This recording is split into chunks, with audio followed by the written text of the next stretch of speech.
Assalamualaikum warahmatullahi wabarakatuh. Selamat pagi anak-anak sekalian. Kita bertemu dalam materi adab sejarah. Pada materi hari ini tujuan pelajaran yang pertama tentang historiografi sejarah Indonesia.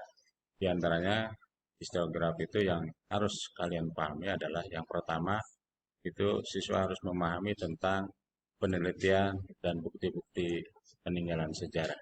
Salah satunya adalah yaitu di negara maju dan negara berkembang. Untuk ini maka ada beberapa hal yang harus kalian pahami. Di antaranya yang pertama, ciri-ciri dari negara berkembang yang harus kalian pahami, yaitu mayoritas penduduk memiliki mata pencarian bercocok tanam. Kemudian pengolahan pertanian yang dilakukan masih dilakukan secara tradisional. Yang ketiga, tingkat pendapatan per kapita pada umumnya masih rendah. Kemudian yang keempat adalah ketergantungan terhadap negara maju ini masih sangat tinggi. Nah, melihat dari apa yang sudah kalian ketahui, maka ada fasilitas lain, diantaranya fasilitas sosial dan fasilitas pendidikan. Bagaimana fasilitas sosialnya menurut kalian? Ya, bagus. Ya, berarti fasilitas pendidikan dan fasilitas sosial masih kurang memadai. Kemudian pertumbuhannya kalau tingkat pendapatan per kapita dari masyarakatnya berarti pertumbuhannya di sini ya pertumbuhan penduduknya dulu yaitu cukup tinggi. Ya. Kemudian pendapatan per kapitanya masih rendah. Angka beban ketergantungannya di sini tentunya itu cukup tinggi. Tingginya angka pengangguran juga sangat berpengaruh di negara berkembang. Kemudian yang terakhir barangkali rendahnya angka pertumbuhan eh, penduduk. Ya. Kemudian bagaimana ya, tentang penyebarannya atau persebarannya? Persebaran di negara berkembang umumnya yaitu ada di wilayah kawasan Amerika Tengah dan Amerika Selatan ya, atau Amerika Latin. Nah, negara-negara yang lain, negara-negara di benua Asia, kecuali Jepang, ya, Korea Selatan, dan Singapura, itu sudah menjadi negara maju.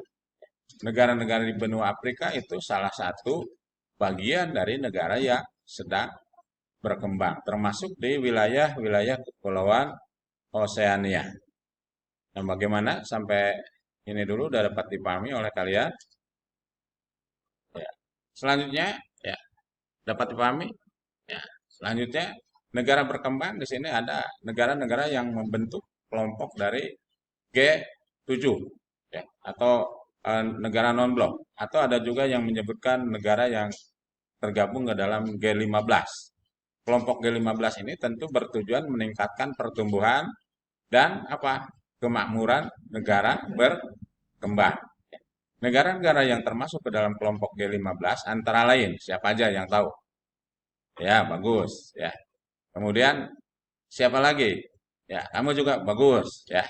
Kemudian siapa lagi? Siapa lagi? Ya, ya bagus. Ya, jadi diantaranya apa? Aljazair, ya, Argentina, ya, Brazil, Chili, India, ya, negara kita, Indonesia, Jamaika, Kenya, Malaysia, ya, Meksiko, Mesir, Nigeria, Peru, Senegal, Sri Lanka, Venezuela, dan Zimbabwe. Kemudian hal yang tidak kalah pentingnya yang berkaitan dengan negara-negara berkembang, ya tentu di sini ada hal yang harus dipahami. Ya, jadi tujuannya selain untuk memajukan negara berkembang, yaitu untuk meningkatkan kesejahteraan masyarakatnya. Lalu bagaimana ciri-ciri dari negara maju? Sebutkan 4 aja dulu. Ya. Yang pertama, mayoritas penduduknya memiliki mata pencaharian pada sektor industri ya dan jasa. Ya. Kemudian pengolahan pertanian dilakukan secara intensif dan modern. Kemudian tingkat pendapatan per kapita tinggi, memiliki kualitas SDM yang sangat baik dengan tingkat pendidikan yang sangat tinggi. Ya, sampai di sini dulu, barangkali ada yang belum kalian pahami.